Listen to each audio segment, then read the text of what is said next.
Welcome back, ladies and gentlemen. Right now, we're going to talk about patience in trading and why this is so undervalued. It's such an undervalued topic. People don't talk about it as much, but because I am a disciple, let's say, I'm a student of traders, real traders, right? Not crypto traders, real traders coming from commodities, from stocks, from futures. The forex, where the big money is. All the best traders in the world are trading those assets, right?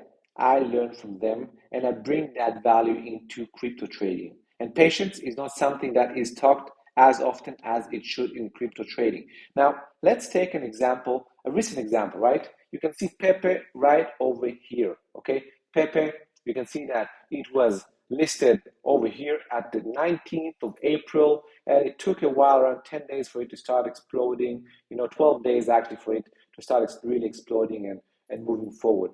Now, before listing over here, okay, this was actually listed on the dexes, right? So if we go and check the dexes, for example, we will see that what happened actually was something like this, right? Like this. Poo, poo, boom. I know that's a very interesting sound effect, right? I know it's on a minus over here, but just try to understand the impact of it. And you know what? That's actually a bit wrong, actually, because it wasn't like this. It was more of, because it took just a couple of days for it to happen. So let's say from just boom, sorry, boom, boom, boom, something like this. All right. Let's say this is what happened on the DEX. We can check it out later on the DEX tool, but for now we can just understand that we had a huge move a day or two on the DEXs on Uniswap or whatever, and then it moved to Mexi, the first exchange that listed it. It moved sideways, as you can see. I had it for a while over here. I had it on my radar all this time. All this time, this was on my radar, right? On my radar, and I didn't put any trade. Even when, and let's dive a bit into what happened in over here. Even though I saw this happening, and I had this painted on my chart, and I had an alert. I had an alert over here, just like this. All right. Even though this happened, I still didn't take the trade because this is not a clear edge for me. This is, maybe I was wrong, right? Maybe I was wrong, because if you look at different charts, you know what? Maybe we can put the Pepe chart on, Pepe Wheat chart. Let's see, where is it? Now everyone has it, right? Pepe Wheat, Pepe chain. Is it this one? All right, yeah, we can see that. No, 23rd of April, man. No, actually, this is afterwards. All right, never mind. Let's go back to your chart. So this wasn't a clear edge for me at the time, right?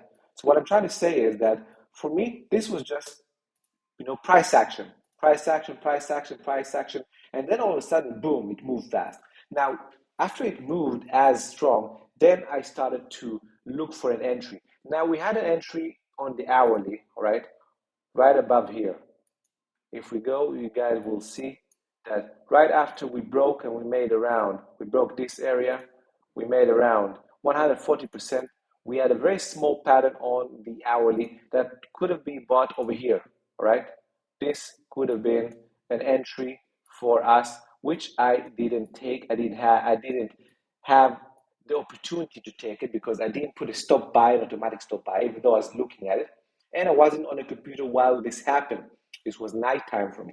But still, I didn't FOMO, right? I did not FOMO. I didn't start to look for an entry, just buying, when it's going up. Oh, I missed the entry. No, let me buy over here, over here. No, I'm not buying. I'm patient. All this for me is nonsense. After I missed the entry, I just let it slide, right? Then you can see what happened. What happened? We had another consolidation area. This was the consolidation area over here. And as you can see, it started building. It started doing that VCP action I like, right? So if you take, we can see that the VCP action I like was 1, right? 2. Then over here it became really small, and 4. And this was our first entry, right?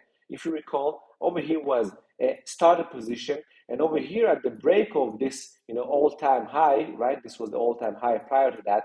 This we added to the position, right? So we had a first entry right over here. Right over here was the first entry. all right? And then the second entry was right over here. And we had a big position for you guys, 10% capital. I added more, all right? Sometimes when I see something that I know I can trade heavily, I will put a bigger position up to 25, 30% of my capital on one thing. I didn't have 25%, but I had a bit less, but still was heavier than what I told you because, guys, girls, I don't know you guys. I don't know what's your risk appetite yet. And I'm trying to make sure that I'm cautious with you guys because I don't know if you buy, if you enter at time, if you don't enter at time, if you're following after the entries because you didn't see the alert and so on and so forth. So I want to make sure that I get to know you better, that you understand my style better before I put you guys in the heavy waters of 25% on a position. But we will do that in later times. Now you can see that we had one entry, we doubled the position over here, and then we had a small consolidation, which happens many times just above the breakout over here. Some people at this time I know that were afraid. They were afraid. They bought it. It went up a little bit. They thought this is going to move. It came back, and they sold at break even because they were afraid. Very short time traders were afraid, but then it boom moved up, and that's history and history. And my last sale was on the 37 over here. That was my last sale. So as you can see, patience is a virtue, right? Patience is the virtue the most powerful. Why? Because you can pinpoint entries with low risk. Now, if I will reduce this, I will show you what I mean, right? I trade low risk entries, which means I'm looking for pivot point entries. A pivot point is when price action at a base, right? This is a base. It's a very short term base, right? Because it's on the hourly, right? I would love to see this on daily because if you can see on other examples I'm going to show you, we have these on the daily as well. But I will trade the hourly if we have enough momentum on a coin. So this, you see, 1, 2, 3 candles. This is a pivot. We had an initial up move. We had an up move one, and then 1, 2, other consolidation type bars, and then a push up. This is a pivot. Now, if you buy the breakout of the pivot over here, all right, the breakout of the pivot, and you put a stop at the low of the pivot over here, all right, as measure protection, all right, protection measure, you will have 8.85% risk, right? 8.85% risk on the trade. This means that even if you put a 10% of your capital on a trade, if you are stopped out, you will lose only 1% of your capital. You can make a lot of mistakes, right, on timing or just mistakes because you're not yet well proficient or professional enough in trading. You can make 100 mistakes before you actually get ruined. But that's not true because you will increasingly lower your position size as time will pass by. All right. Why? Because if 5 times in a row you get stopped out, that means something. It means that the market, either you're not in tune with the market or the market is not yet prepared for your edge, because there are many different edges in the market. Our edge is buying VCP breakouts, right? Or shorting the market. So, but I know what you're asking, on the second entry, there was no pivot over here. And I will argue that, that's not a real pivot designed to be a pivot, but it's an all-time high breakout, right? And for me, an all-time high breakout is considered a pivot. And I will put the stop around 10% below or 5% below my entry. So if it's 5% over here, if it's 10% around over here, and you know what? If I stopped out, I'm stopped out. And that's perfectly fine. Moreover, if I will put a stop, I will put the stop of the entire position. I'll move the stop of this entry, of the first entry, the stop, I'll move to break even.